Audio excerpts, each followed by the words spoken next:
ಬೆಳಗಾವಿಯಲ್ಲಿ ಕೇವಲ one side statement ಇಂದ ಮಜಾ ಬರಲ್ಲ. ಆ ಕಡೆಯಿಂದನೂ ಒಂದು ಕೌಂಟರ್ ಬಂದಿದೆ. ಇಬ್ಬರ ಮಧ್ಯೆ ಈಗ ಟಾಕ್ ಫೈಟ್ ಜೋರಾಗಿದೆ. ಅಥಣಿ ತಾಲೂಕಿನ ಜನ ಜಾರಕಿಹೊಳಿಯನ್ನ ತಿರಸ್ಕಾರ ಮಾಡಿದ್ದಾರೆ. ಅವರಿಗೆ ಮಾನ ಮರ್ಯಾದೆ ಗೊತ್ತಿದ್ರೆ ತಾಲೂಕಿಗೆ ಕಾಲಿಡಬಾರದು. ಅದರ ಅರಿವು ರಮೇಶ್ ಜಾರಕಿಹೊಳಿ ಅವರಿಗೆ ಆಗಿಲ್ಲ ಅನ್ಸುತ್ತೆ ಅಂತ ಹೇಳಿ ಏಕವಚನದಲ್ಲೇ ರಮೇಶ್ ಜಾರಕಿಹೊಳಿ ವಿರುದ್ಧ ಲಕ್ಷ್ಮಣ್ ಸವದಿ ವಾಗ್ದಾಳಿ ನಡೆಸಿದ್ದಾರೆ. ಅಥಣಿ ತಾಲೂಕಿನ ಜನ ರಮೇಶ್ ಜಾರಕಿಹೊಳಿ ಅವರನ್ನ ಬಹುದಿನಗಳಿಂದ ತಿರಸ್ಕಾರ ಮಾಡಿದ್ದಾರೆ. ಆ ತಿರಸ್ಕಾರದ ಅರಿವು ಅವ್ರಿಗೆ ಇನ್ನೂ ಆಗಿಲ್ಲ.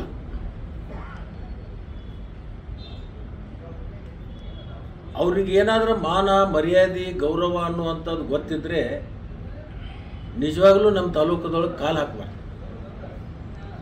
ಅಷ್ಟು ದೊಡ್ಡ ಪ್ರಮಾಣದಲ್ಲಿ ಅವಮಾನವನ್ನು 23ರಾಗೂ ಮಾಡಿದ್ದಾರೆ ಜನ.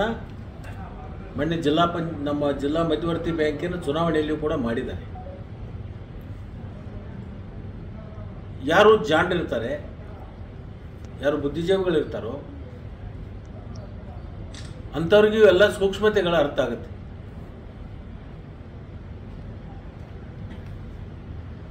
ಅಂಥ ಸೂಕ್ಷ್ಮತೆ ಇಲ್ಲದಂಥ ಜನರಿಗೆ ಇವ್ಯಾವ ಅರಿವು ಬರಲ್ಲ. ಅವನಿಗೆ ತನ್ನ ಗೌರವದ ಬಗ್ಗೆನೂ ಕೂಡ ಗೊತ್ತಿಲ್ಲ, ಇನ್ನೊಬ್ಬರ ಗೌರವದ ಬಗ್ಗೆನೂ ಕೂಡ ಗೊತ್ತಿಲ್ಲ. ಗೌರವ ಅಂತಕ್ಕಂಥದ್ದು ಶಬ್ದದ ಅರ್ಥನೇ ಆತನಿಗೆ ಗೊತ್ತಿಲ್ಲ. ಸಂಸ್ಕಾರ ಅಂತಕ್ಕಂಥದ್ದು ಬೇಕಾಗುತ್ತೆ ಮನುಷ್ಯನಿಗೆ. ಆ ಸಂಸ್ಕಾರ ಇಲ್ಲದಂಥ ಸಂದರ್ಭದಲ್ಲಿ ಇಂಥವೆಲ್ಲವೂ ಮಾತಾಡ್ತಾರೆ. ನಮ್ಮ ತಂದೆ ತಾಯಿ ನನಗೆ ಸಂಸ್ಕಾರ ಕೊಟ್ಟಿದ್ದಾರೆ. ನಾನು ಆಧ್ಯಾತ್ಮದ ಹಿನ್ನೆಲೆ ಇರ್ತಕ್ಕಂಥ ನಮ್ಮ ಮನೆತನ, ಅದರಿಂದ ಪ್ರತಿಯೊಂದು ಶಬ್ದಗಳನ್ನು ಹೊರಗೆ ಹಾಕುವ ಹೊತ್ತಾಗ ನಾನು ಆಲೋಚನೆ ಮಾಡಿ ಶಬ್ದಗಳನ್ನು ಬಿಡ್ತೀನಿ. ನನಗೆ ನನ್ನ ಗುರು ಹಿರಿಯರು, ನಮ್ಮ ತಂದೆ ತಾಯಿ ಸಂಸ್ಕಾರ ಕೊಟ್ಟಿದ್ದಾರೆ. ಇದರ ಕುರಿತಾಗಿ ಡೀಟೇಲ್ಸ್ ಅನ್ನು ಕೊಡ್ತಾ ಹೋಗ್ತಾರೆ ನಮ್ಮ ಪ್ರತಿನಿಧಿ ಶ್ರೀಕಾಂತ್. ಇದೇನು DCC ಬ್ಯಾಂಕ್ ಎಲೆಕ್ಷನ್ ಎಫೆಕ್ಟಾ ಅಥವಾ ಏನು ಅಂತ ಹೇಳಿ. ನೋಡಿ ರಾಹುಲ್, ಅಥಣಿ ಭಾಗದಲ್ಲಿ ಏನು ಕೃಷ್ಣ ಸಹಕಾರಿ ಸಕ್ಕರೆ ಕಾರ್ಖಾನೆ ಏನಿದೆ ಅದರ ಚುನಾವಣೆ ನಡೀತಾ ಇರುವಂತದ್ದು. ಏನು ಅಲ್ಲಿರ್ತಕ್ಕಂಥ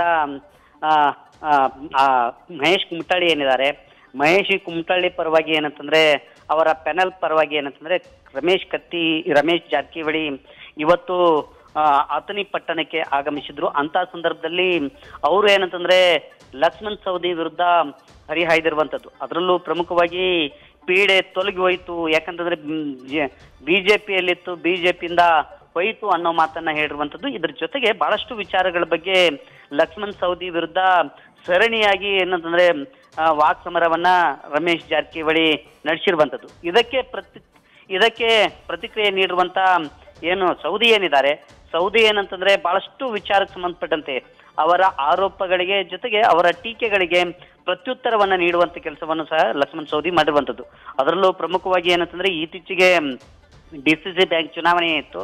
ಅಂತ ಸಂದರ್ಭದಲ್ಲಿ ಮುಕ್ತನಾಗಿರುವಂತ ಏನು ಮಹೇಶ್ ಕುಮಟಳ್ಳಿ ಏನಿದ್ದಾರೆ ಅವರನ್ನ ನಿಲ್ಲಿಸಿ ಏನಂತಂದ್ರೆ ಆತನ ಸೋಲಿಗೆ ಕಾರಣರಾದ್ರು. ಹಿಂದೆ MLA ಎಲೆಕ್ಷನ್ ಸಂದರ್ಭದಲ್ಲೂ ಅವರು ಸೋತು ಸುಣ್ಣಗಾಗಿದ್ದಾರೆ.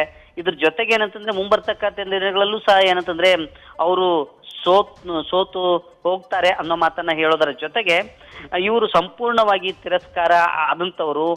ಆತನಿಗೆ ಬರಬೇಕಾದ್ರೆ ಇವರಿಗೆ ಮಾನ ಮರ್ಯಾದೆ ಇದೆನಾ ಅನ್ನೋ ಒಂದು ಪ್ರಶ್ನೆಯನ್ನ ಏನು ಸೌದಿ ಅವರು ವ್ಯಕ್ತಪಡಿಸಿರುವಂತದ್ದು.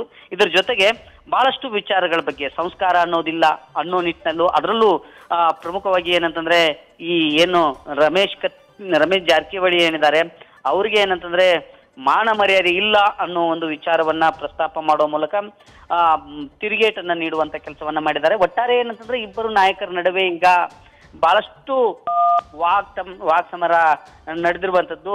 ಪ್ರಮುಖವಾಗಿ ಕೃಷ್ಣ ಸಹಕಾರಿ ಸಕ್ಕರೆ ಕಾರ್ಖಾನೆ ಏನಿದೆ ಅದರ ಚುನಾವಣೆಗೆ 2 ಬಣಗಳು ಅಂದ್ರೆ ಸೌದಿ ಬಣ ಮತ್ತು ಹಾಗೇನೆ ಮಾಜಿ ಶಾಸಕರಾಗಿರುವಂತ ಮಹೇಶ್ ಕುಮಟಳ್ಳಿ ಬಣದ ನಡುವೆ ತೀವ್ರ ಪೈಪೋಟಿ ಏರ್ಪಟ್ಟಿದೆ. ಅಂತ ಸಂದರ್ಭದಲ್ಲಿ ಇಬ್ಬರು ನಾಯಕರ ನಡುವೆ ಈಗ ವಾಕ್ ಸಮರ ಏರ್ಪಟ್ಟಿರುವಂತದ್ದು. Rahul. Right Srikanth, thank you ಡೀಟೇಲ್ಸ್ಗೆ. ನ್ಯೂಸ್ ಫಸ್ಟ್ ನಿರ್ಭೀತಿಯಿಂದ ನಿಮ್ಮ ಪರವಾಗಿ.